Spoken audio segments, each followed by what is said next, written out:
es muy distinto que un humano tome esa decisión, que ve el efecto que tiene sobre otros seres humanos, a que una máquina lo tome, ¿ya? En el que le da lo mismo ese efecto de vuelta, ¿ya? Entonces, por ahí las cosas se empiezan a poner medias peligrosas y medio impredecibles. Yo lo que estoy contando es solo una hipótesis, digamos, no estoy seguro que así sea. Si haces esta respuesta buena, te voy a recompensar, y si haces una respuesta mala, te voy a castigar, ¿ya? En la función que están optimizando. Como que lo están domesticando. Claro.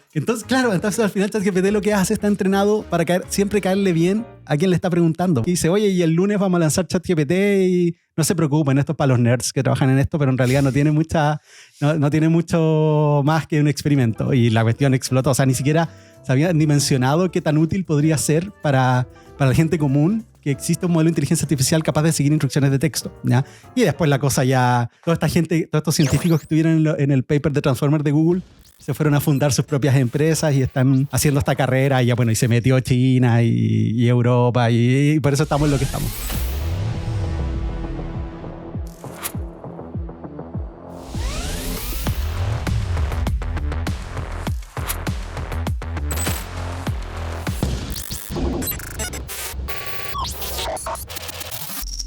Hola a todos y bienvenidos a un nuevo capítulo de No Tan Humanos, el podcast donde entrevistamos a gente trabajando en inteligencia artificial, desde profesores, investigadores, ingenieros, reguladores y la verdad, cualquier persona que esté trabajando en inteligencia artificial y tenga una historia interesante para contar.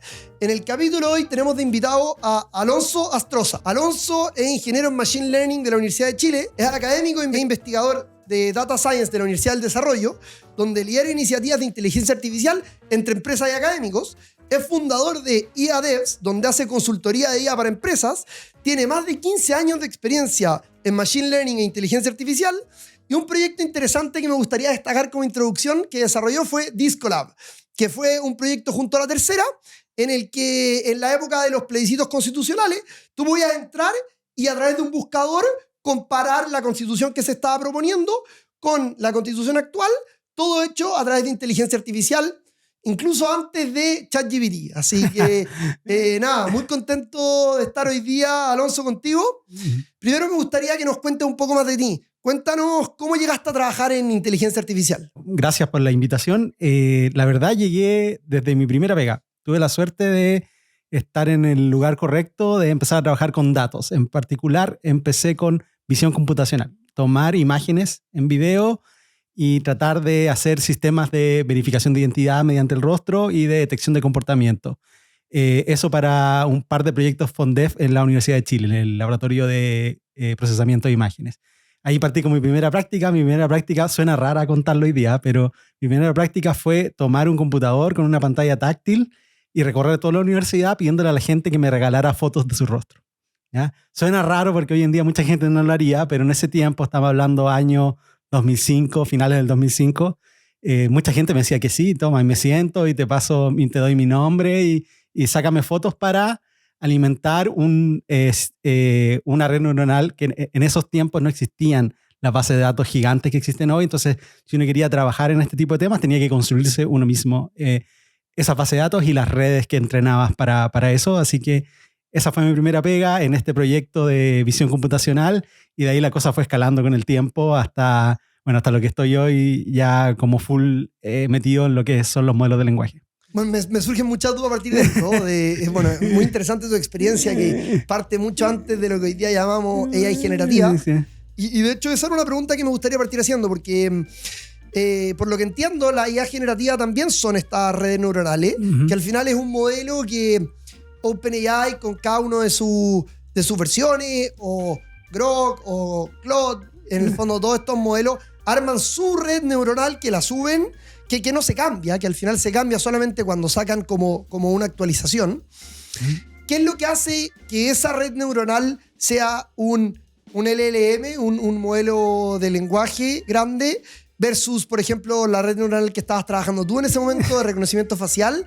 ¿Cuáles son las diferencias? Sí, mira, podría contar la historia completa. La red neuronal es como concepto y como modelo estadístico, podríamos decir, existe hace mucho tiempo. O sea, de inteligencia artificial hablamos desde los 50, de finales de los 50. Entonces eso existe hace rato. Esos modelos los seres humanos ya los habíamos desarrollado.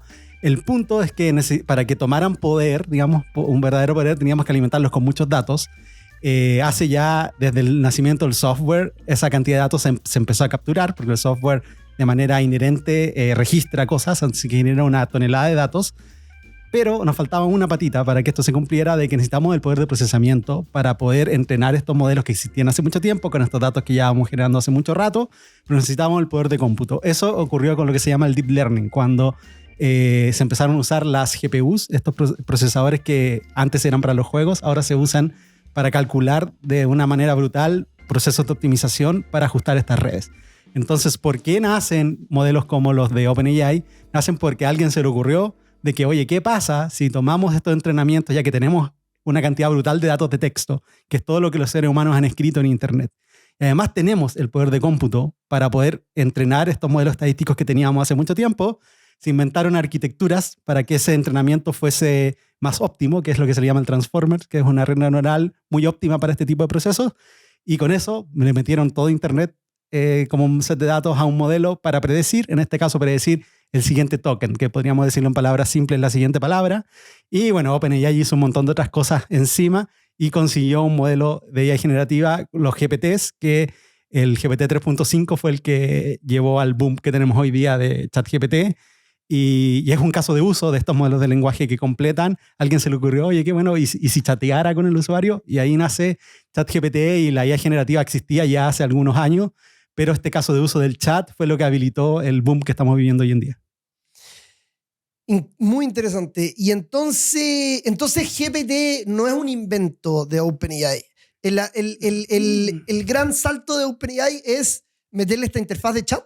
Claro, o sea, OpenAI trabajaba hace tiempo en este tipo de modelos, no necesariamente para ChatGPT. No sé si se acuerdan los más nerds, que OpenAI tenía modelos para jugar y jugaban Dota, por ejemplo, un videojuego, o jugaban Go, o jugaban juegos como que era como lo clásico del aprendizaje reforzado.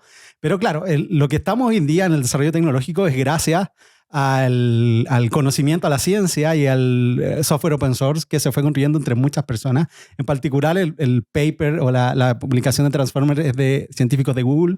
Y eso fue lo que ellos tomaron. ¿Y cuál fue la gran gracia? ¿Qué es lo que hace GPT 3.5 que no lo hacían las otras versiones de GPT? Porque si existe el 3.5 significa que existió el 1, el 2 y el 3. Digamos. El 3.5, el gran cambio fue principalmente temas de post-entrenamiento. De que una cosa es que un modelo sea capaz de decir muy bien cuál es la palabra que sigue, porque tiene un entrenamiento estadístico de todo lo que se ha escrito en Internet. Entonces, si yo escribo el cielo es, probablemente la siguiente palabra más probable es azul, ¿ya? Pero también podrían haber otras. Esa es una función que lo hace muy bien, pero ellos le agregaron una capa más en que no basta con completar la palabra, sino que tiene que, de alguna manera, completar algo útil. Entonces le enseñaron a conversar. Hicieron un aprendizaje supervisado en el que hubo humanos involucrados para decirle a ChatGPT, oye, cuando alguien te pregunta, necesito crear una pizza, lo que tú le tienes que devolver es la receta de la pizza. Que no es obvio, porque si yo escribiera, quiero cocinar una pizza, las completaciones de eso pueden ser varias. Pueden ser, no sé, qué bueno, y quieres comprar bebidas, o bueno, llamemos a Telepizza, no sé, o lo que sea. Pero lo útil para el usuario es que le des una receta, porque en el fondo lo que quieres es que el modelo siga instrucciones. Entonces ese fue el gran salto de lo que se hizo en ese proceso de entrenamiento, en que el modelo era capaz de seguir instrucciones y esas instrucciones eran útiles para los humanos. Entonces, ese es el gran salto que fue lo que habilitó lo que estamos viviendo ahora. Por eso los modelos, estos que al final ChatGPT es una herramienta que por detrás usa un modelo de lenguaje, y esos modelos de lenguaje se les llaman modelos de instrucciones, derechamente, porque son capaces de seguir instrucciones, y con el consumo de más datos, la generación de estos datos de calidad usando humanos, hacen que esas instrucciones sean valiosas.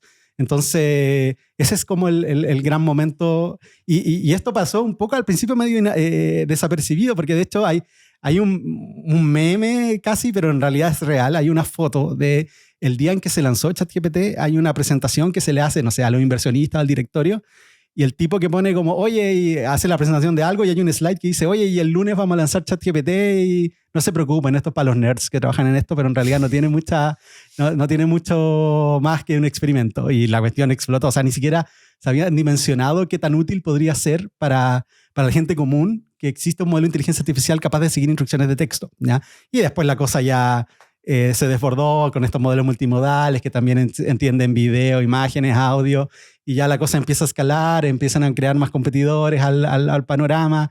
Toda esta gente, todos estos científicos que estuvieron en el paper de Transformer de Google se fueron a fundar sus propias empresas y están todos ahí haciendo esta carrera. Y ya, bueno, y se metió China y Europa y por eso estamos en lo que estamos.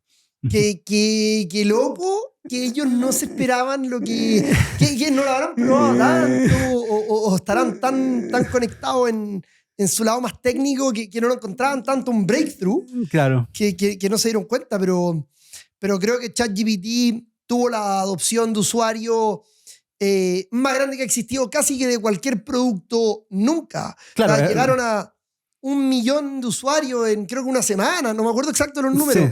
Sí. Ahí los buscaremos, pero me acuerdo que fue una adopción así que, claro, que no la hemos visto en ese momento nunca se había visto antes, después lo superó como el Twitter de Meta, el Threads. Lo superó, pero eso fue posterior a sí, pero ahí hay una trampita. Ahí están los usuarios de Instagram que se pasan. Sí, yo tengo Threads y en verdad nunca lo abierto. Claro, yo lo abro de casualidad cuando me sale en Instagram, no porque quería. Oye, y volviendo un poco al lado más técnico, ya que partimos por ahí, me surgen algunas dudas. Uno, ¿podemos decir entonces que ChatGPT, por así decirlo, y estos modelos están entrenados para solucionar problemas más que para conversar? Porque el ejemplo que tú dices de quiero preparar una pizza, la realidad es que si tú pensáis netamente en una comunicación humana, no es obvio que cualquier humano te va a decir, sí, mira, acá tienes la receta. Hay muchos humanos que te van a decir, buena, bacán, búscalo en Google, claro. o que te quede rica. Entonces, hay muchos outcomes que son conversacionales, pero me da la sensación de que tú dices que ChatGPT fue entrenado no necesariamente para copiar las conversaciones humanas, sino que para funcionar como un asistente, para darte una solución a un problema. Claro, es que ahí está este proceso que se llama aprendizaje reforzado por feedback humano, ¿ya? En el que, claro, hay varias formas, hay distintas outcomes, como tú dices, para esa petición. Y lo que se hace es que hay varios anotadores humanos, y estos anotadores no son cualquiera, y por ahí uno puede empezar a explicar el comportamiento de ChatGPT. Los anotadores humanos que se usan para este tipo de... ¿Podrías explicarnos de repente qué es un anotador? ¿Qué significa anotar data? No, sí, imagina que es una persona que está ahí, es un ejército de personas, pero pensemos en una persona que está contratada para evaluar la respuesta de estos modelos. Entonces le dicen, quiero hacer una pizza, y le dan, oye, el modelo puede responder de estas 10 maneras. Ordénalas. ¿Cuál es la mejor respuesta y cuál es la peor? Eso es lo que hace un anotador humano.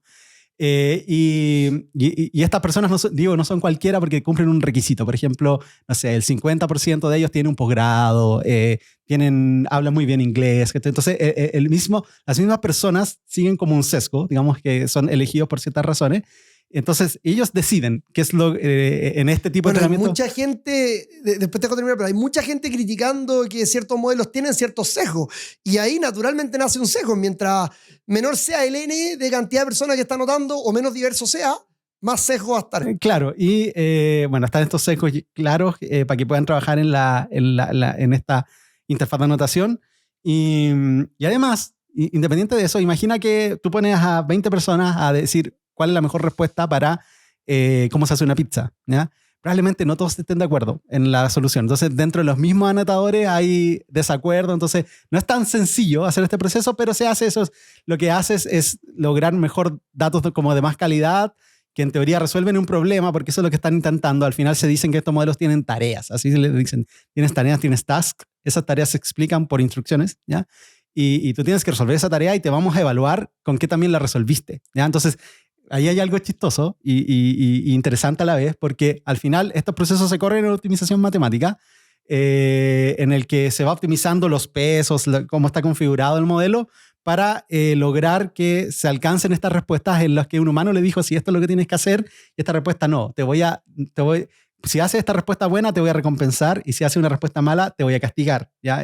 En la función que están optimizando. Como que lo están domesticando. Entonces al final ChatGPT lo que hace está entrenado para siempre caerle bien a quien le está preguntando, porque tiene que caerle en justo encontrar cuál es la respuesta que la persona quiere leer. Entonces por eso ChatGPT es siempre políticamente correcto, siempre te trata muy bien, porque está acostumbrado a eso. Está siendo, en su proceso de entrenamiento lo llevan a que siempre le agrade a quien le está conversando. Qué loco. Hace que el input de estos anotadores haga que efectivamente el modelo entrega algo útil. Ahora, esa definición de utilidad es difícil de alcanzar porque varias personas se ponen a decir, oye, de estas 10 respuestas, ¿cuál es mejor?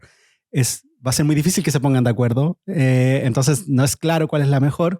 Y además, la vas alineando, digamos, ese es el término técnico, hacia el estilo de pensar y el conocimiento que tienen esos anotadores. Entonces, no que algo sea útil para estas personas va a ser útil para nosotros. Eso requiere un trabajo bien importante. Y es, por ejemplo, no sé, yo te decía, ChatGPT es siempre políticamente correcto, pero puede ser que haya momentos en que a mí me sirva que no lo sea. Por ejemplo, si yo quiero generar humor usando ChatGPT, va a ser algo muy difícil que yo genere algo chistoso. Yo he hecho, bueno, algunos estudios al respecto porque en uno de mis proyectos personales tomé todos los videos de YouTube que hay de las rutinas del Festival de Viña de los 60 hasta el del año pasado y hice un algoritmo de detección de chistes que tomaba en la transcripción de esto y detectaba cuándo el humorista contaba un chiste y hice como una especie de análisis de tópicos para que tú pudieras hacer una búsqueda de, no sé, busca presidente y ves todos los chistes sobre el presidente que se han hecho a través de la historia del Festival de Viña, o buscas suegra y ves una curva de cuándo era popular reírse de la suegra y cuándo ya no lo es, ¿ya? Y cosas de ese estilo. Y traté de usar ese fue lo que liberé al mundo, digamos, el sitio se llama Data Risas, lo pueden visitar, datarisas.cl, y pronto lo voy a actualizar con lo que pasó este año en el festival. Esa es como la aplicación como de búsqueda, explorar la historia del humor chileno. Pero también lo usé para tratar de generar un modelo que pudiese contar chistes, porque ChatGPT de por sí cuenta muy malos chistes. Porque tiene esta idea de que probablemente esta tarea de contar chistes y que estos chistes sean buenos al nivel que, por ejemplo, los chilenos nos reímos, va a ser muy difícil que estos anotadores que hablan inglés y que tienen un magíster, ¿ya? Puedan replicar. Digamos, no es el tipo de conocimiento que está transferido en ese tipo de tareas, y por supuesto no hay tantos datos del humor chileno, aunque OpenAI y estas compañías hayan scrapeado todo lo que está escrito en internet, probablemente aún así no existan suficientes datos de, por ejemplo, cómo nos reímos los chilenos y cómo hablamos los chilenos. Eso es bien difícil de capturar. Entonces es por eso de que estas ideas de cómo tener modelos locales, por ejemplo, está el proyecto del CENIA y del Ministerio de Ciencia del LATAM GPT, que es como hacer un modelo de lenguaje que hable el lenguaje local. Quizás desde el punto de vista de negocio no resulta tan atrayente, porque si tú quieres hacer un modelo que razone y que resuelva muchas instrucciones, bueno, usa el de OpenAI y que te están vendiendo y que cada vez es más barato usar.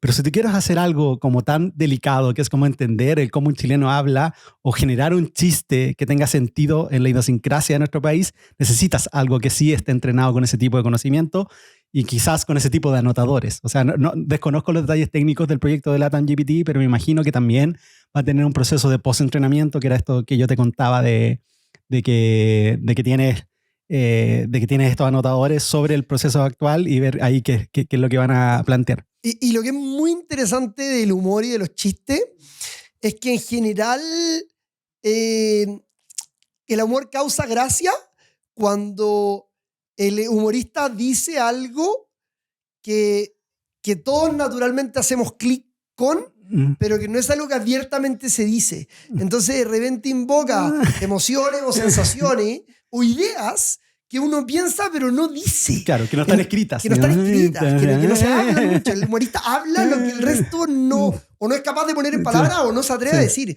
Entonces, ¿de dónde puede el modelo sacar esa información? Por eso, y eso mismo es lo que yo encuentro interesante, de que nos empecemos a preguntar, incluso para las personas comunes y corrientes que no son técnicas ni trabajan en esto, que se empiecen a preguntar o a interesar de cómo funcionan estas cosas, porque cuando entiendes que, por ejemplo, esto funciona con el conocimiento que está escrito, puedes decir, entonces si yo le trato de hacer una tarea que no tiene que ver con conocimiento escrito, probablemente no la haga muy bien, ¿ya? Entonces, por eso es importante saberlo y quizás hacer chistes del estilo de que nos reímos en el Festival de Viña no va a ser una tarea posible por estos modelos, al menos de la forma en que se están armando actualmente. Entonces, necesitamos otras iniciativas que complementen ese conocimiento.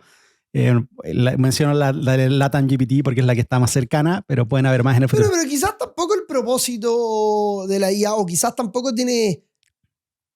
bueno, no sé, en verdad, pero quizás el objetivo no es que sea tan igual a nosotros. No, claro, hay un chiste, una tira cómica, no me acuerdo dónde salió, de que estaban, son dos viñetas, y en una viñeta están como en en una junta como de negocio, en una empresa, tomando decisiones en un directorio, y no sé, el gerente general dice, oye, vamos a revolucionar la empresa usando inteligencia artificial, porque yo la probé anoche y me creó un chiste sobre mi perro, un poema sobre mi perro. Entonces, esto es fundamental para el futuro. Entonces, en el fondo se ríe el chiste de que la gente queremos usar la inteligencia artificial para quizás casos de uso que no tienen mucho sentido de negocio, pero por el poder que tiene y lo impresionante que se ve, pensamos de que podría impactar en el resto de las cosas, y la verdad, las organizaciones y las empresas en particular tienen una tarea bien difícil de poder identificar dónde pueden usar este tipo de modelos y generar valor, ¿ya? Eso es bien complejo. Yo me ha tocado trabajar en este rol que tengo en el Instituto de Data Science de la UDD. Me toca hacer la conversación entre las empresas, digamos la industria y la academia, en busca de solucionar problemáticas de datos, pero a veces la pregunta es si vale la pena siquiera empezar con el proyecto. Entonces, esa es una búsqueda bien interesante en el que es difícil porque nadie está muy seguro de la capacidad que tienen estos modelos. Ni siquiera, no sé, en un principio se hablaba que ni siquiera los científicos que lo crearon entienden específicamente qué es lo que está pasando dentro de esto por la naturaleza que tienen estas arquitecturas, y eso es real. Entonces, más difícil aún es para los que nos llega ya el producto elaborado, el entender cómo podría ser útil para solucionar un problema de negocio. Entonces, ahí ya es toda una parte muy difícil y compleja de la IA. Hay gente que se ríe no sé si has escuchado de que se ríen de las startups que son API wrappers, como Perplexity. Ya, claro, que es como, oye, ellos lo único que hacen es llamar a OpenAI por debajo, o llamar a Anthropic por debajo y me muestran esos resultados, ¿ya? Y eso claramente es valioso. O sea, es valioso porque en realidad ya están resolviendo un problema de negocio, y esa es la parte más compleja. O sea, lo del modelo todo bien, pero yo no necesito ser exitoso en una implementación de IA. No necesariamente eso significa que yo creé mi propio modelo y lo entrené yo mismo. Ya eso no tiene mucho sentido, porque de partida se necesitan recursos gigantes para hacer eso, y también puede ser que ni siquiera sea útil. Digamos, el verdadero valor de negocios es encontrar cómo yo uso esto para resolver una necesidad, y esa es la parte compleja, digamos. Y así que toda esa gente que hace llamada al API de OpenAI por debajo está súper bien, o sea, porque mientras encuentren un problema de negocio para resolver, eso es lo interesante y es lo llamativo, ¿no? Y está lleno de startups que han llegado muy lejos a convertirse en empresas grandes, que originalmente parecía una funcionalidad de un producto y hace sentido también especializarte. Claro. Al final te especializás en solucionar una problemática. Ese wrapper lo va a hacer mucho mejor que cualquier modelo que está trabajando en no sé cuántas cosas. Una pregunta, cambiando un poco el tema. ¿Qué avances vamos a ver en inteligencia artificial en los próximos 5 años que van a cambiar nuestra vida? Buena pregunta y difícil de responder. Difícil de responder porque, a ver, hay una línea que es que uno diría que es como la obvia. ¿Ya? Que es como la obvia, que es, no sé si han escuchado, me imagino que que la gente que está interesada en este podcast ha escuchado el término agente. Digamos, que es que usar este modelo de lenguaje para potenciar un tipo de software que existía hace un tiempo, pero de manera eficiente existe hace poco, en el que estos modelos de lenguaje sean capaces de alguna manera hacer una serie de pasos para hacer una especie de razonamiento, muy entre comillas, porque el modelo de lenguaje en realidad no razona. Digamos, uno cae en el error de decir, oye, este modelo está pensando o está diciendo, está razonando, pero en realidad simulan que lo hacen, ¿ya? Pero saquémonos ese problema como de terminología, y el modelo sigue una cadena de pensamientos lógicos para tratar de resolver un objetivo, ¿ya? Entonces, a este modelo de lenguaje, que imaginémoslo como que yo le tiro una instrucción y me devuelve una salida, yo lo meto en un loop. Ya lo meto en un loop en el que va a hacer eso hartas veces hasta que se dé cuenta que logró el objetivo que yo le di al principio. En el fondo le entregas como input el output del loop anterior. Claro, ¿cuál es su misión? Digamos que lo vas haciendo como un loop en el que alimentas la entrada, la salida como entrada al siguiente paso, y además le das acceso a herramientas. ¿Ya? Le das acceso a herramientas, o sea, por ejemplo, ChatGPT, cuando salió al principio con este modelo GPT 3.5, si tú le decías, no sé, ¿cuántos 19 más 23? El resultado no te daba el resultado exacto, se equivocaba. ¿Ya? Eso pasa por una razón técnica, que es la tokenización. Podemos después profundizar en eso, pero eso era esperable que fuera así por la manera que está creado el modelo, ¿ya? Entonces ese resultado no era bueno, pero si tú le pasas a ese modelo, oye, ¿cuántos 19 más 23? Y además, si tienes acceso a una calculadora, que tú le puedes dar dos números y te das a la suma. El modelo es lo suficientemente inteligente en alguna parte de su entrenamiento para decir, oye, si me preguntan 19 más 23, no lo voy a responder de mi conocimiento, que es esta tonelada de internet, sino que voy a mandar una llamada a la calculadora y le voy a poner en el primer número 19, en el otro 23, voy a leer el resultado de la calculadora y eso le voy a decir al usuario, ¿ya? Entonces, los agentes hacen eso, pero amplificado por 1000. O sea, no solo tienen una calculadora, pueden ejecutar código en Python, pueden llamar a una API, pueden hacer lo que sea que yo pueda definir computacionalmente, usar archivos del computador, ¿ya? Entonces, todo ese avance de que estos modelos de lenguaje se potencien con este uso de herramientas y estos loops, ¿ya? Es lo que se le llama agente. La división moderna de agente, porque existen otras, digamos, para los puristas que estén mirando el programa, pero esa es la versión actual y hay muchas empresas combatiendo en esa línea de batalla, que es como crear los mejores agentes posibles. Entonces están estos agentes, el Devin, que es famoso, que genera código, que poco menos tú le mandas una tarea de código y te hace todo el software de detrás. Cloud, Anthropic hizo su propio Cloud Code que hace eso mismo, y hay un montón de agentes más para hacer las personas, como, oye, necesito reservar, no sé, un viaje a Miami y haz todo por mí, digamos. Y toda esa gente de delegar cosas y está bien de moda y es se supone que la gente dice que este año es el año de los agentes, digamos. ¿Ya? Entonces, como de integraciones, por así decirlo. Claro, como integraciones y que pueden hacer cosas como más útiles y darle acceso a estas herramientas que tengan un impacto en el mundo real. Porque suena raro, pero tiene un impacto en el mundo real porque le doy herramientas de software. Y con el software yo puedo generar cambios en sistemas digitales y eso efectivamente... Bueno, pero a propósito de lo mismo, escuché una startup hace un tiempo, no sé cómo le ha ido, no lo he seguido, pero que lo que estaban armando era un marketplace en el que los agentes de IA podían contratar a humanos para hacer trabajos que ellos no pueden hacer. Que tiene mucho sentido, porque un agente de IA no puede hoy día subirse a un auto y manejar, hacer cosas físicas. Hoy día, con los robots de Tesla, va para allá la cosa. Claro. Entonces tiene mucho sentido que no sé, un agente está a cargo de tu casa cuando estás ahí afuera y hay que regar las plantas, darle comida al gato y que contrate a alguien para que venga. Sí, o puede ser un futuro posible. Y esto de la gente va a habilitar esa idea. ¿Ya? A mí, yo lo miro un poquito más cerca. ¿Ya? No sé si han visto las presentaciones de Apple últimamente sobre el concepto que ellos están armando de Apple Intelligence. ¿Ya?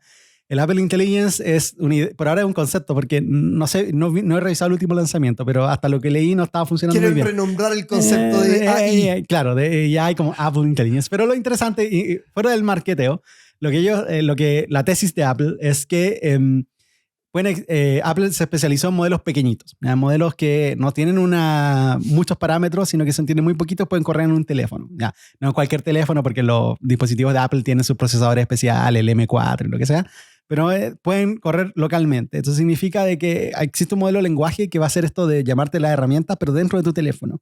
¿Ya? Y eso puede ser genial porque, no sé, pues te llega un mensaje de un amigo que, oye, ¿puedo ir a jugar hoy día pádel a las 7?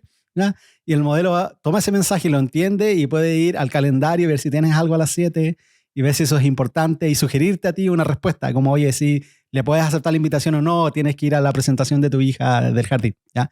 Entonces, y eso empieza a tomar acciones por ti dentro del teléfono. Esa es una idea que no está tan lejana, que de hecho está bastante cercana y que puede ser la realidad en el futuro. Eso es un ejemplo más simple, pero un ejemplo ya más avanzado sería como ya esto, que la gente interactúe con el mundo y sea capaz de tomar ese tipo de acciones físicas, también puede ser.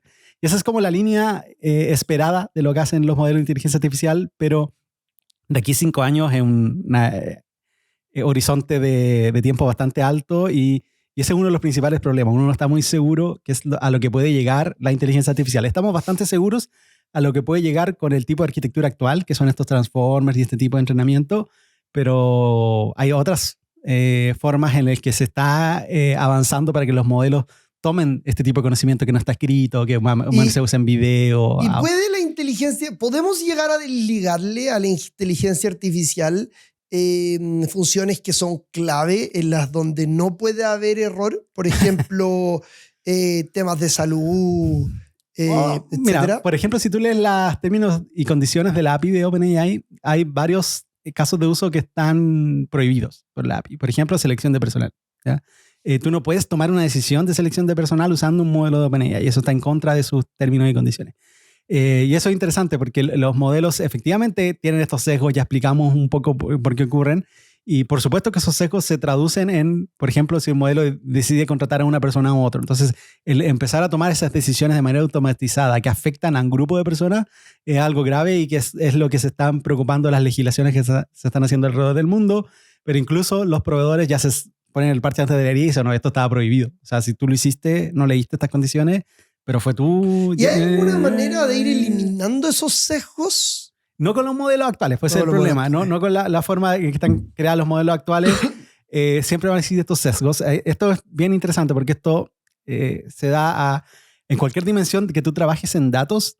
Los datos al final lo que son es un reflejo del mundo, ¿no es cierto? Eso es lo que es un dato, es un registro que estamos muy acostumbrados a que exista ahora por el mundo full digitalizado en el que estamos, pero un registro del mundo, ¿ya? Entonces por eso siempre se dice que los datos, por ejemplo, siempre los datos están sucios, ¿ya? Nunca son como de laboratorio, nunca son bonitos porque son un reflejo del mundo, el mundo es sucio. Entonces si tú lo reflejas, lo que vas a obtener también es sucio, ¿ya? Entonces el punto es que tú no puedes capturar todo lo que pasa en el mundo. De la forma en que tú lo capturaste, ese dato, estás induciendo un sesgo. Entonces es imposible que si tú tienes estos modelos basados en esta base de datos que son finitas, digamos que no son infinitas, que puedas representar todo lo que ocurre en el mundo. Digamos, eso es difícil. Entonces, partida del lenguaje. O sea, el 90% de esta información está en inglés y el resto en el resto de los idiomas. Entonces, ya influye un sesgo en esa línea. Entonces, es difícil lograr algo así. Lo que tienen que hacer las compañías es esclarecerlo. Es decir, como, oye, ok, este modelo tiene sesgo porque así funciona la tecnología, así es, así son, y estos son los sesgos en los que yo puedo incurrir. Y probablemente ir diversificando de mayor manera quiénes son los anotadores. No, claro, y bueno, esa es una de las preocupaciones que la gente tiene sobre la inteligencia artificial, porque al final el que controla estos modelos, que hoy en día son quienes tienen más poder económico, digamos, son los que podrían controlar esta información. O sea, que la generación de estos modelos caiga en muy pocas manos, que en este caso actualmente caen en gente en California y... Pero es lo mismo que pasa hoy día con las redes. Claro, pero el punto es que empieza a ser peligroso cuando la gente lo empieza a usar para tomar alguna acción, o por ahí hay ciertos miedos sobre la vigilancia extrema, digamos, que es muy distinto el tener un modelo que tome decisiones, porque tú podrías vigilar a una persona usando humanos, digamos que ponemos cámaras en las calles y vemos cómo las personas están actuando, y en base a eso hay personas que toman decisiones sobre eso, como, oye, vamos a llamar, no sé, a los carabineros, vamos a tomar detenido a esta persona o lo que sea, ¿ya?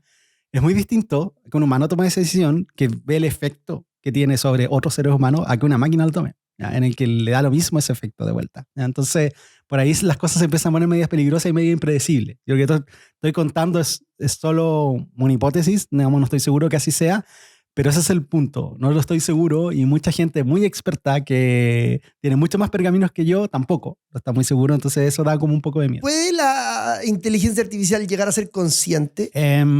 O sea, con la arquitectura actual no, ¿ya? Y allí me gustaría decir algo, que uno se imagina, hay mucha gente que vende, a ver, para pensar sobre el futuro del mundo en base a la inteligencia artificial hay como dos ejes. Uno está el eje en que la persona cree qué tan nocivo puede ser esto. Digamos que qué tan preocupado estoy del problema. Ese es un eje. Y el otro eje es qué tan poderoso creo que vayan a ser estos modelos. Porque hay gente que dice, oye, estos LLM solo completan la oración, nunca van a hacer algo inteligente, ¿ya? Y otras personas que le ponen todas las fichas y si no, esto va a revolucionar el mundo. Y hay personas que le da lo mismo el efecto de este tipo de modelo, y otros que están muy preocupados de que se va a terminar el planeta y que va a llegar Terminator y nos va a conquistar, ¿ya? Pero el punto es que igual pensemos como prácticamente, ¿ya?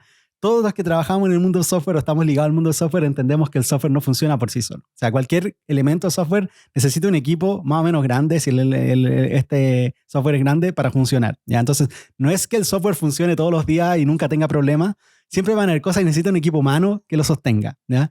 Y lo mismo va a pasar con estos modelos. O sea, no es que el modelo va a poder subsistir de manera autónoma, sino va a necesitar a los humanos que lo desplieguen, ¿ya? Entonces, y por ahí uno pierde la perspectiva de que, por ejemplo, el Internet uno lo ve como que ya está en todo el mundo, en todos lados, y lo siente como parte del universo, pero es cierto de que desconecta algunos cables clave en el mundo y ya no hay internet, ¿ya? Entonces tiene un soporte físico en el que se entrega este tipo de comunicación, y lo mismo pasarían con estos modelos. Entonces, bien difícil que pase que un modelo se adueñe de todas las redes y haga cosas.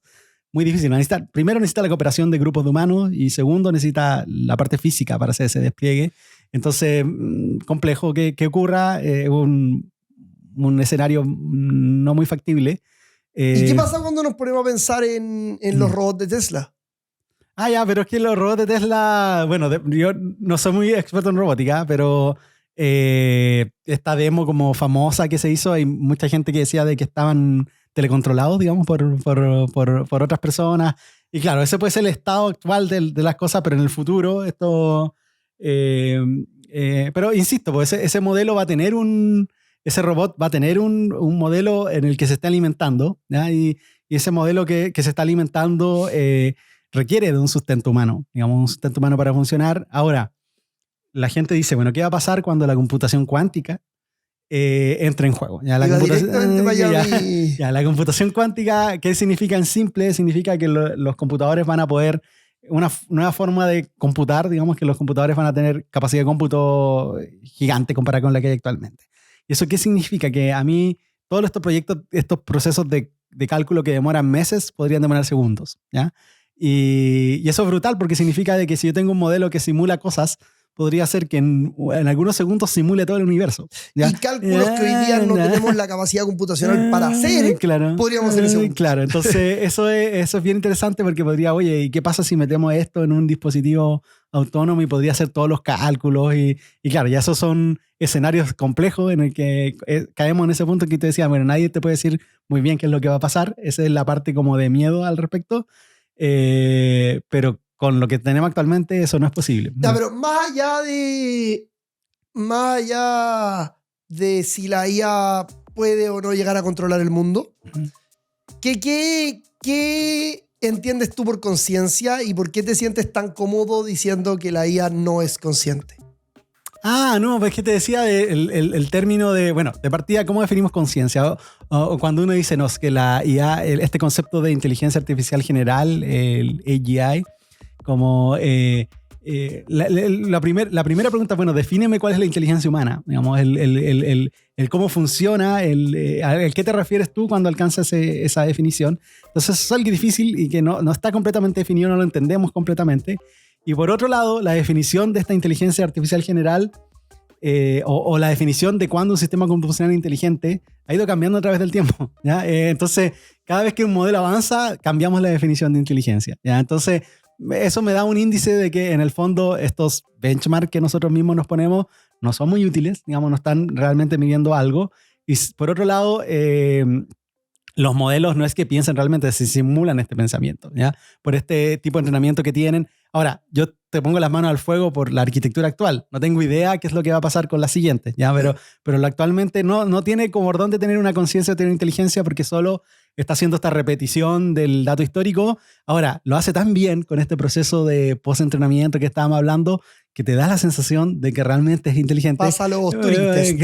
Pasa todos esos test, pasa, no sé, bueno, el test de Turing no es realmente un test, pero pasa esa idea como de concepto de Turing test, y pasa perfectamente, pero no es que realmente sea inteligente, y es por eso que la forma de medirlo no está muy bien pensada, ¿ya? Entonces, no sé, hay uno de los benchmarks clásicos que se hizo al principio de estos modelos de lenguaje, es que responda a preguntas como de alternativas, ya como la PSU, digamos, bueno, no sé cómo se llama ahora, la PAES, ya como le hacían preguntas sobre distintos temas, sobre matemáticas o sobre derecho internacional, y el modelo de lenguaje tenía que achuntarle la respuesta, ¿ya? Varios investigadores se dieron cuenta que la respuesta cambiaba si cambiaba el orden de la alternativa. Entonces dependía del orden en que estaban escritas en los primeros modelos. O sea, el benchmark no tenía ningún sentido. Y segundo, ¿qué me importa para mí que un modelo sea capaz de responder sobre política internacional si no está en mi caso de uso? Entonces hay que tener ojo con esos benchmarks, porque son súper peligrosos en esos sentidos, que de repente no miden exactamente lo que el modelo hace. Y segundo, quizás ese benchmark no tiene ningún sentido para mí, no es importante. A mí lo que me importa es que ChatGPT, cuando yo le pida que me ayude a redactar este informe, me lo redacte bien. Y puede que para eso no necesita saber derecho internacional, ¿eh? O sea, de repente el tema, la dirección va hacia agentes más chicos, menos contexto, más especializado. Claro, esa es una línea, que es como lo llaman los small models. Digamos que haya modelos más pequeños que sean expertos en algo, porque yo no necesito que el modelo de lenguaje que use escriba poemas, si lo que yo quiero es hacer llamadas a una API. ¿Ya? Entonces, existe esta especialización y ahí tiene harto sentido. Y hay distintas técnicas que van en esa línea para mejorar ese caso de uso en particular. Y ese caso de uso sí que tiene aplicaciones. Y, por ejemplo, Y ahí hace mucho sentido los wrappers también. Claro, o especializar en algo. Por ejemplo, el mismo modelo. todas estas empresas que hacen código. Por ejemplo, hablábamos fuera de cámara de Blar, este startup que revisa pull requests, ¿ya? Parte de ellos han liberado ciertas cosas open source en las que yo estaba atento, porque estoy bien metido en ese mundo, y liberaron modelos para tomar el código que tienes en tu proyecto y transformarlo en grafos. Sí. ¿Ya? Y eso es bien poderoso porque hacer una búsqueda en grafos es mucho más amigable para un modelo de lenguaje que buscar sobre el texto en bruto. Entonces la respuesta que tienes es mejor. ¿Ya? Esa misma idea la puedes ver, por ejemplo, en otro software que hablábamos fuera de cámara, CodeGPT. CodeGPT te muestra el grafo, digamos, de cómo está construido en tu repositorio de... Hace mucho sentido. Entonces, de hecho, otra técnica que escuché, porque nosotros, por ejemplo, hoy día en Zesty usamos Cursor. Y Cursor es este editor de texto que tiene un poco acceso a todo tu código, que quizás venía con el paradigma antiguo de una IA que va a saberlo todo. No está de modelos más chicos.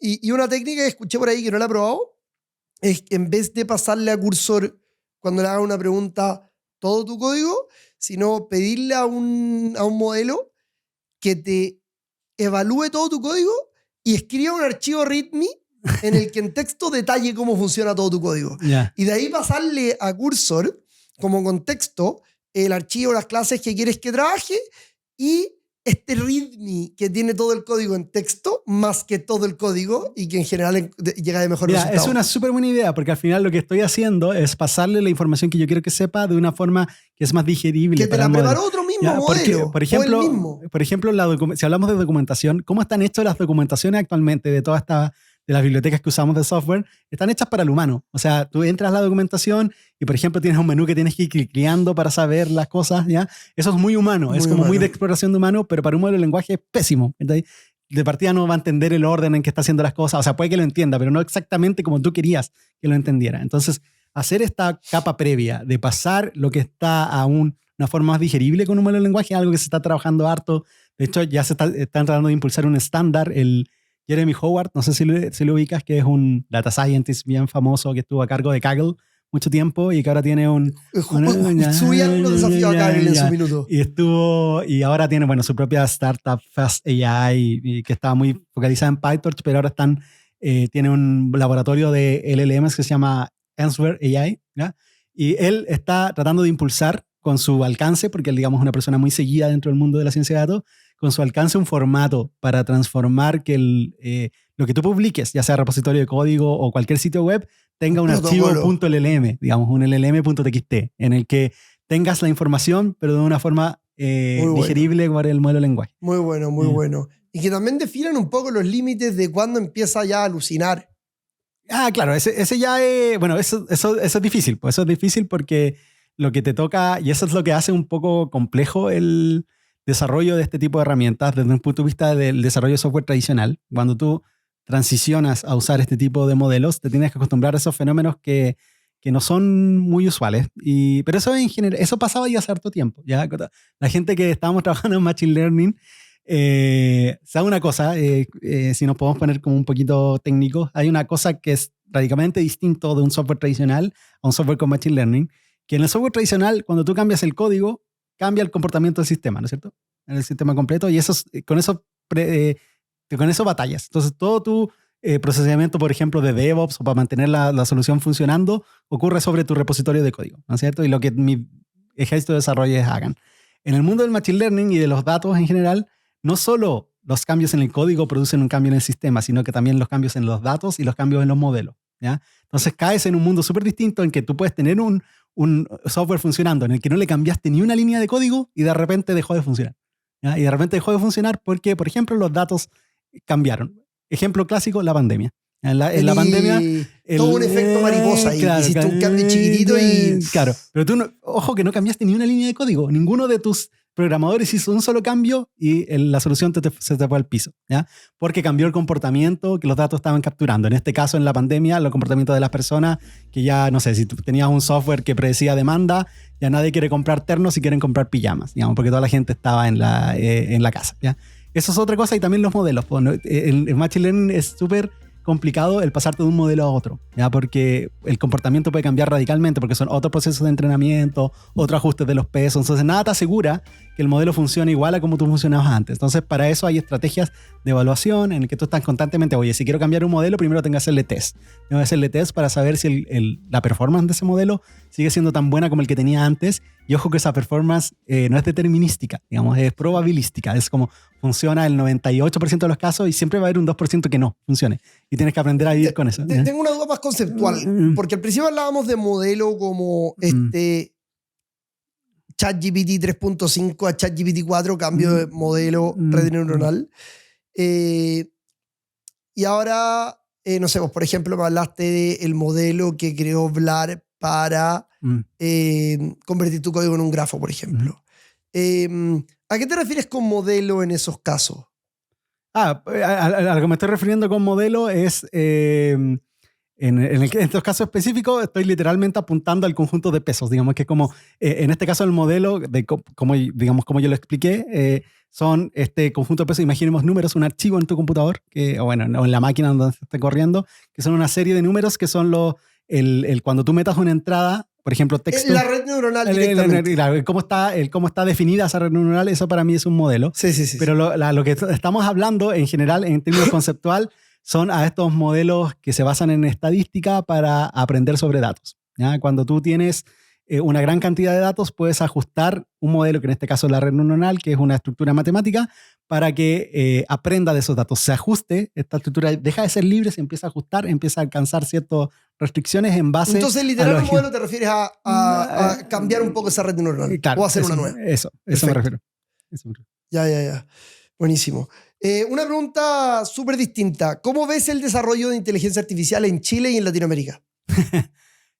Súper bien. O sea, en Chile estoy bien conectado con lo que se está armando porque, bueno, me pasó de que con todo este boom de ChatGPT, yo estaba en este grupo de personas que trabajábamos en temas de inteligencia artificial, que llamábamos de otra manera, que éramos ciencia de datos, análisis de patrones, machine learning, ¿ya? Pero en un momento, marketeramente, se le empezó a llamar IA derechamente, ¿ya? Y todos los que trabajábamos en este ámbito, hubo mucha gente que se sintió un poco invadida, digamos que todo el mundo se está subiendo como al carro de esto, y hay una cantidad muy importante de gente que se mantiene en negación y dice como, oye, todo está mal, estos modelos no sirven de nada, esto no tiene valor, y están muy en negación de que no se han dado cuenta que ya todo el mundo se subió encima y en el fondo mi alternativa, más que cerrar puertas, es, bueno, vengan todos y empecemos a construir algo que realmente sea útil.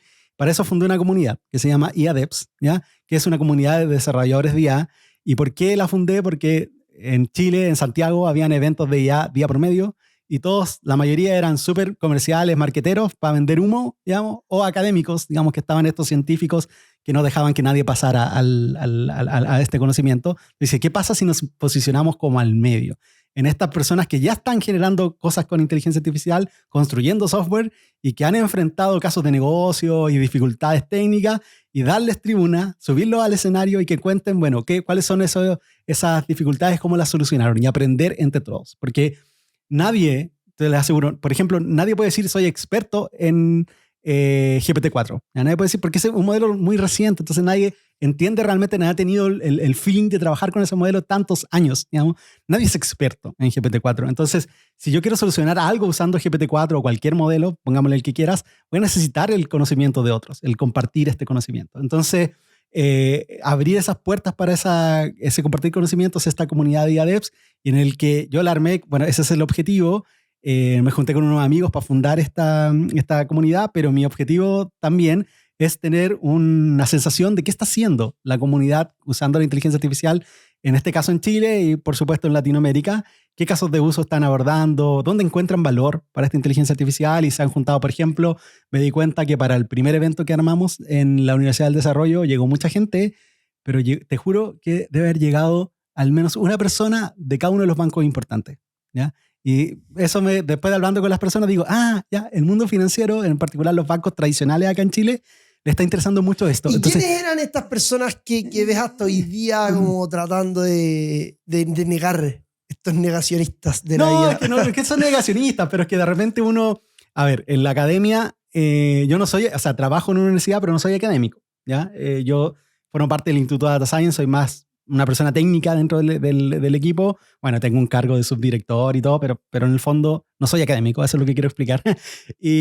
Pero de repente en la academia hay como media lucha de egos, pues, digamos. Entonces, como, no sé, hay gente... Yo acabo de dar hace unos minutos atrás una definición de agente y va a haber gente científica que puede escucharla y que se va a molestar porque yo en realidad no doy una definición demasiado ortodoxa, ¿ya? Entonces, para mí eso da lo mismo. Para mí eso da lo mismo porque está bien que los agentes existan hace décadas, ¿ya? Y que tengan una definición formal, pero lo que la gente está buscando hoy día, las personas están buscando hoy día, es cómo se crea esta gente que resuelve un problema usando modelos de lenguaje. Y de ese es del que yo te quiero hablar, digamos, porque es el que es útil y entrega valor y me da un poco lo mismo el peso científico que hay detrás de todo esto. Y lo mismo, para los desarrolladores de IA, o al menos a los que yo quiero conglomerar en esta comunidad, están bien las conversaciones si la inteligencia artificial va a dominar el mundo, si esto va a crear un caos económico, están bien, pero sabéis que yo tengo que el lunes terminar una nueva funcionalidad usando IA para mis usuarios y necesito sacarla adelante y necesito ayuda porque no sé hacerla, ¿ya? Entonces, está bien estos problemas a largo plazo, pero yo tengo un problema para el lunes, está de muy corto plazo y que necesito solucionar usando IA. Y sería genial tener el apoyo de otras personas que están en la misma. ¿Y qué te pasa? Porque tú te caigo en esta situación porque tú estás muy metido en la academia, pero solucionando problemas reales que tiene la empresa. Claro. Entonces, a eso es lo que yo quiero apuntar. Ya entendí. Y no es que yo le tenga, por ejemplo, proyecto científico que me gusta mucho, el de LatamGPT, que ha tenido un hate bastante fuerte desde el punto de vista emprendedor, porque dicen que no es valioso, porque lo evalúan desde el punto de vista de razonamiento. O sea, si yo quiero un modelo poderoso que razone como los que hace OpenAI, esta no es la alternativa, porque yo necesito invertir mucho más recursos, entrenar de otra forma, gastar mucha más plata que la que el proyecto LatamGPT realmente está fundado, ¿ya? Entonces, pero no, ese no es el valor. O sea, el proyecto de LatamGPT, le preguntas, yo no los conozco, pero te aseguro que le preguntas a cualquier persona que trabaja en el proyecto de LatamGPT y ellos tienen claro que su objetivo no es competir contra OpenAI, ¿ya? Su objetivo es generar un modelo que sirva a entender, como por ejemplo, el cómo hablamos los chilenos, ¿ya? Ese es o rescatar las lenguas que se hablan en Chile o en Latinoamérica en general que no están rescatadas en estos sets de entrenamiento. Entonces, es otro. ¿Es un proyecto privado? El LatamGPT es de Senia, que tiene financiamiento del Estado, pero no sé si es completamente público. Yo creo que no. Una pregunta, los desafíos de desarrollar un modelo, porque hoy día estos LLM, estos modelos grandes de lenguaje, tenemos pocos, porque vemos que hay muchos recursos, que se necesitan muchos recursos, es muy difícil de desarrollar. La dificultad, los recursos, toda esta GPU, estos chips de NVIDIA que uno necesita, se necesitan al momento de entrenar el modelo, al momento de armar la red neuronal y listo, o se necesitan para correrla también. También para hacer esta predicción, porque al final yo cuando hago un modelo que se ajuste en datos hago este proceso de entrenamiento para ajustar estos pesos, pero después a mí me interesa que yo use estos pesos para cuando llegue un nuevo dato, predecir, en este caso cuando llegue un nuevo prompt, predecir qué es lo que sigue, ¿ya? Cuál es la respuesta, ¿ya? Entonces para ese proceso también necesito este tipo de GPUs para hacer ese proceso rápido, para que yo pueda entregar una respuesta rápido al usuario. Entonces, de partida, si tú lo quieres correr, no sé, tú podrías bajar estos pesos. Pues. De hecho, hay una plataforma que se llama Hugging Face, en que es la plataforma más famosa de código abierto, digamos open source, para recolectar estos modelos, ¿ya? Y tú podrías bajarte un modelo, no los de OpenAI, porque los de OpenAI son privados, digamos, es medio chistoso, la empresa se llama Open, pero no es Open, ¿ya? Pero hay varias empresas que sí han liberado, por ejemplo, Meta libera Llama, Microsoft libera Phi, DeepSeek libera el R1, no sé cómo se llama ese modelo como bien popular. Todos esos están en Hugging Face. Entonces tú podrías directamente bajarte este archivo de pesos, pero tienes que tener un hardware específico para poder hacer una predicción propiamente tal. Y necesitas la GPU, o lo que haces es tomar este modelo y lo que se llama lo comantizas. O sea, lo transformas en un archivo más pequeño. Por ejemplo, le cambia esto. Yo les decía que los modelos son un archivo que tiene pesos. Esos pesos son números. Y en computación los números tienen una precisión, que es como cuánto espacio yo uso en mi computador para expresar ese número, ¿ya?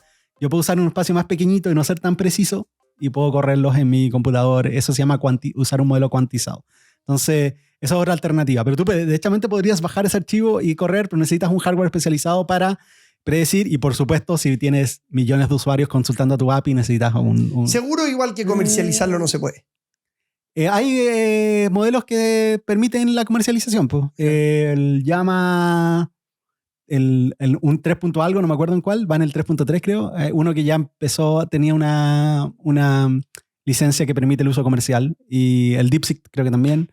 Los de Microsoft, el Phi, que son los que más uso yo, no me acuerdo, digamos, pero... ¿Por qué usáis los de Microsoft? Porque me gustan, porque tienen modelos como versiones chiquititas, o sea, es muy común que un modelo salga un modelo y tenga como apellidos, ¿ya? Entonces está el modelo, no sé, pues Phi 3, ¿ya? O Phi 3.5, y puede tener un apellido que es Instruct, que es como sigue instrucciones, y puede tener un apellido que es Mini, que es más chico, que tiene una cantidad de parámetros más pequeña. Entonces, yo soy muy fanático de los modelos de Phi Mini, ¿ya? Porque son modelos rápidos de correr, no necesito tanto, y son muy buenos para los casos de uso que abordo yo, que son el llamado a funciones, lo que se llama el function calling, que es hacer que el modelo, lo que explicaba recién, que cuando un modelo quiere usar una calculadora, sabe que para usar la calculadora tiene que llamar a la función. ¿Y esos modelos funcionan como API en Azure o los tenéis que montar tú, correr tú? Existen proveedores que te venden la API en Azure. Por ejemplo, GitHub, tú podías usar los modelos, pero yo los corro localmente en mis propios... Bueno, yo no tengo... Soy, como les dicen, GPU poor. Digamos, soy pobre, no tengo una GPU muy bacán, ¿ya? Tengo una malita, ¿ya? Así que lo que uso es nube. ¿Ya? En la nube tú puedes ir a ciertos proveedores que te arriendan una máquina en el que tiene una GPU bacán. Y puedes correr tu modelo. O más de una GPU. Y yo corro el modelo. Entonces, cuando hago una llamada a ese modelo, voy a este proceso, a este contenedor, y corro ahí donde tengo una GPU y hago eso. ¿Tienes alguna historia curiosa de algo que hayas tratado de hacer con una inteligencia artificial y que la inteligencia artificial lo haya hecho muy mal y que te haya sorprendido, que no te esperabas que lo iba a hacer tan mal? Mira, ahí... a ver, que lo haga mal es como el outcome esperado. ¿Ya? Por ahí hay un meme que dice que el desarrollador, como el ingeniero de IA senior, sabe que si corre un proceso y le da 100% de acierto, está mal. ¿Ya? Porque los modelos siempre tienen este porcentaje de error, entonces si a ti te salió algo perfecto, te equivocaste tú en alguna parte del proceso. ¿Ya? Entonces nosotros esperamos, no es que salga bien siempre, que es un proceso iterativo, pero por ejemplo lo que me salió muy mal es lo que te contaba de los chistes. Digamos que los chistes son pésimos. Mi objetivo del sitio era, bueno, hacer esta búsqueda en el humor de los chilenos, y además tener como una especie de benchmark para modelos de lenguaje en el que yo te ponía un chiste, no sé, de Dinamita Show, pero yo no te decía que era Dinamita Show, y te ponía al lado un chiste de GPT-4 y tú me dijeras cuál es mejor, cuál te es más chistoso, ¿ya? Y con eso evaluar cómo le iba el modelo con respecto al humor generado por los humanos. Pero era pésimo, o sea, los chistes, ningún chiste generado por ninguno de los modelos que usé en ese tiempo, estamos hablando, no sé, año y medio, 2 años atrás, fue capaz de superar lo que los humoristas... ¿Tienes pensado hacer ahí una versión 2 con los modelos nuevos y ver qué pasa? Sí, me han contado que los modelos como estos que tienen como cadenas de razonamiento, estos tokens de razonamiento como el de DeepSeek, que ese fue uno de los cambios como bien importantes que impuso, son mejores en esto de generar humor. ¿Ya? Me han dicho eso, pero no lo he probado todavía. Dejé ese proyecto en stand-by un rato, pero ahora lo voy a recuperar. Lo voy a recuperar este año con miras del próximo Festival de Viña. Eso, ahí me lo mandáis para probarlo. Así. Mira, estoy yo con un desafío personal, que de hecho es parte de la inspiración de este podcast, que la verdad es que estoy tratando de meterle mucho más inteligencia artificial a todo el desarrollo de software dentro de SESTI. Y mi meta, lo que sueño con lograr, a lo que me gustaría llegar, es a lograr tener 10 ingenieros que avancen como si fueran 100. A través de meterle inteligencia artificial a todas las partes del desarrollo que pueda, cosas como Blar y cosas de este estilo. Quería preguntarte 2 cosas. 1, si crees que es factible. Y 2, ¿qué me podrías recomendar en esta journey? Bueno, en teoría sí es factible. Pues está este concepto de que los profesionales se van a transformar en profesionales 10 por, digamos, que es como que la misma idea que te estoy contando, que hagan la pega de que podían hacer 10 de esos profesionales. Para eso usar estas herramientas de inteligencia artificial, yo creo que una muy buena alternativa es explorar el mundo del código. ¿Ya? El mundo del código es una muy buena idea porque estos modelos de lenguaje se crean usando texto, ¿no es cierto? El código está en texto, pero el texto del código cumple otro requisito que es mucho mejor que el texto tradicional, que la salida del modelo, que también es texto, en este caso es código, es comprobable. Tú puedes correr ese código y ver si funciona o no efectivamente, ¿ya? Entonces es por eso que los modelos de lenguaje han avanzado tanto en términos de código, porque puedes hacer benchmark del tipo como, oye, no hago un entrenamiento. Un anotador. Claro, no necesitas un anotador, solo corro la cuestión y veo si funciona o no funciona. Entonces es súper objetivo y es ejecutable por una máquina, ¿ya? Lo voy a anotar de manera Claro. automática. Entonces, Automatizar la anotación. Ojo con cualquier cosa que tenga que ver con modelos de lenguaje y código. Yo lo miraría con muy buenos ojos porque no sé si ahora, pero en el futuro esto va a llegar un momento en que sí va a ser muy posible lo que estás comentando. Ahora, yo no sé qué tanto, o sea, para mí, yo soy usuario de dos tecnologías, de GitHub Copilot, ¿ya? Que es este completador súper avanzado que está en GitHub, o sea, en VS Code, ¿ya? Y ocupo harto CodeGPT, ¿ya? Que es esta empresa de origen chileno que hace estos modelos de completación muy parecidos a GitHub Copilot, pero ellos le ponen un poco más de cariño, porque como, oye, si tú haces esta pregunta con el GitHub Copilot, el Copilot no te transforma el código en un grafo que le elimine la pega al modelo, ChatGPT sí lo hace, ¿ya? Entonces, todavía no me meto al que hay gente, bueno, están estas herramientas que revisan pull request, todavía no me meto a eso, yo prefiero, digamos, que esa parte se mantenga humana, digamos, de hacer este tipo de... Pero hay otras herramientas que van más del lado del cursor, digamos, que es lo que se llama el vibe coding, no sé si has escuchado ese término, ya. Se supone que cuando salían los modelos de lenguaje, como cuando había el lanzamiento, como es tan difícil encontrar un benchmark que realmente sirva para tu caso de uso, uno decía, bueno, ¿cuáles son las sensaciones? ¿Cuál es el vibe de usar esto? Y ponía a uno mismo a preguntarle a los modelos nuevos ciertos problemas regalones que uno tenía y decía, oh, lo está haciendo bien o lo está haciendo mal, pero eso es solo de sensación, digamos.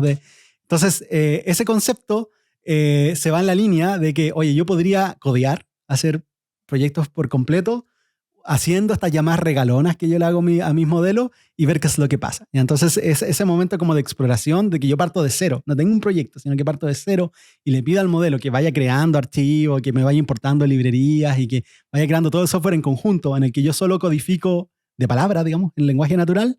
Es un caso de uso que se está impulsando harto en herramientas como Cursor. Entonces podría ser que yo generara algo de la nada, desde cero. Ahora eso tiene hartos contras, pues tiene hartos contras de que probablemente no va a seguir los patrones de diseño que a mí me gustaría que siguiera, va a seguir como el más popular dentro del dataset de entrenamiento. Probablemente le puedes definir qué patrones de diseño quieres que siga también. Claro, pero tendrías que preocuparte de eso, entonces no es llegar y prontear, tienes que hacer un trabajo como bien a conciencia. Y lo otro, que está lleno de situaciones chistosas en internet de gente que ha empezado a trabajar de esta manera, pero no son ingenieros de software. Entonces, no tienen la base de un ingeniero de software. Entonces, no sé, la semana pasada salió en Reddit un tipo que se quejaba de Cursor porque había hecho un proyecto y luego el lunes se le había ocurrido cambiar una funcionalidad y Cursor le reescribió todo el código y todo lo que funcionaba antes ya no funciona y había perdido todo el trabajo, ¿ya? Y claro, uno se da cuenta, oye amigo, ¿usted conoce Git?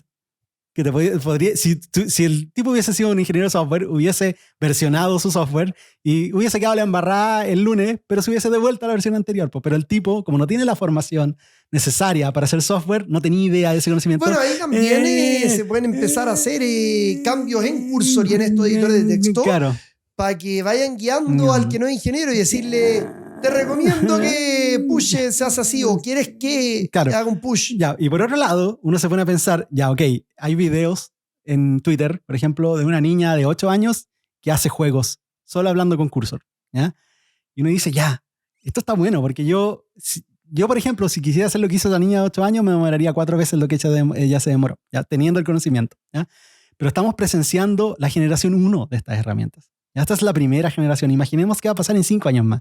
¿Cómo van a ser estas herramientas y qué es lo que van a permitir a las personas? Igual, esto de dar acceso a la programación al ser humano no técnico, digamos, es una súper buena idea. Es como darle un superpoder, digamos, es como darle un superpoder y sería genial que esto esté democratizado y que todos tengamos acceso. Pero claro, las herramientas tienen que hacer cargo de alguna manera inculcar esta buena... Pero quizás vamos a empezar a ver más herramientas super no code. Claro. No tanto para ayudar al desarrollador, sino para ayudar al no desarrollador a desarrollar. Claro, y que pueda construir cosas. Eso sería como una línea muy interesante. Pero por otro lado, y para hacer la reflexión final de esto del codear con ella, que al final cuando tú estudias en la universidad y estudias este tipo de, no sé, estudias programación, en el fondo lo importante no es el lenguaje de programación que estás entendiendo ni los detalles, sino las abstracciones que tú vas generando en tu cabeza para entender lo que estás haciendo. Entonces, ese tipo de habilidad es la que no se tiene que perder y es la más valiosa que tiene un desarrollador. Entonces, da un poco lo mismo que un desarrollador tú le cambies de un lenguaje a otro. Obviamente tiene un periodo de adaptación, pero esos patrones que hay detrás los conserva. Y esos son los importantes y que pueden ayudar a que efectivamente el desarrollador se transforme en un desarrollador por 10, digamos, en que usa tecnologías, pero tiene ese conocimiento y esa habilidad suficiente para guiar ese camino. Y también, en mi opinión, el nivel de contexto que es capaz de manejar. Porque hoy día lo más valioso de un desarrollador senior, en mi opinión, es la cantidad de contexto que maneja. Es el entendimiento profundo de todo el codebase, que es algo donde los modelos actuales se caen súper fuerte. Sí, porque tienen un tamaño finito, que es la ventana de contexto. Y que es muy chico porque lo agrandáis un poco y se empiezan a marear. O sea, hay un contenido que está duplicado en el contexto en el que... y se empieza a marear. Sí, no. Claro, los modelos dicen que siempre tienen una ventana de contexto cada vez más grande. Pero sigue siendo muy chica. Y aunque fuese suficiente, no está muy claro el qué tanto peso le dan a cada una de las partes de ese contexto. ¿Ya? Hay un benchmark que es bien famoso, se llama la aguja en el pajar, pero en inglés. No me acuerdo cuál es el término en inglés, pero es que hacen como ponen información clave en alguna parte de este contexto y le van cambiando, y dependiendo de la posición donde está, es que también le va al modelo de lenguaje. Entonces, claro, aunque tuviese todo, nadie tiene muy seguro cómo usa ese contexto y hay veces que no lo usa suficientemente bien. Sí, lo hablamos de hecho en la entrevista pasada con el Mati, y me decía que al parecer todo apunta a que el modelo se acuerda más de lo que le enseñaste al principio y al final. Sí, eso es lo que ha llegado esos benchmark. Alonso, ¿tienes algún libro, algún documental o algún podcast que nos quieras recomendar? En libros a las personas como no técnicas que estén interesados en esto, les recomiendo mucho el libro de Ethan Mollick, que es un profesor de Wharton, de la Escuela de Negocios de Pensilvania, que escribió un libro que se llama un libro de... ¿cómo se llama? Bueno, pero lo van a buscar. De hecho, ya llegó a la librería, está en español. Le fui al mall el otro día y vi que llegó la versión en español, está ahí en la estantería de novedades. Ya me voy a acordar del nombre, pero Ethan Mollick, lo buscan y él escribe muy bien sobre... Por último me lo mandáis después, yo lo pongo ahí en el video. Y ese es un libro que recomiendo mucho.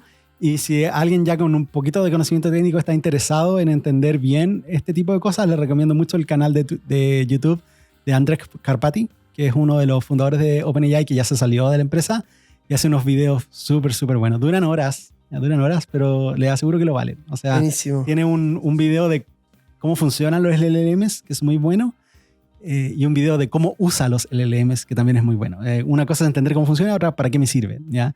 Y les recomiendo mucho esas otras. Y por supuesto, métanse a IA Devs y sigan a nuestra comunidad si están más en el punto de vista técnico. Ahí hay harto conocimiento y vamos a estar haciendo hartos eventos, así que súmense. Buenísimo. Muchas gracias, Alonso, por estar hoy día con nosotros. Muy buena conversación. No, gracias a ti por la invitación. Feliz de volver cuando pueda. Eso.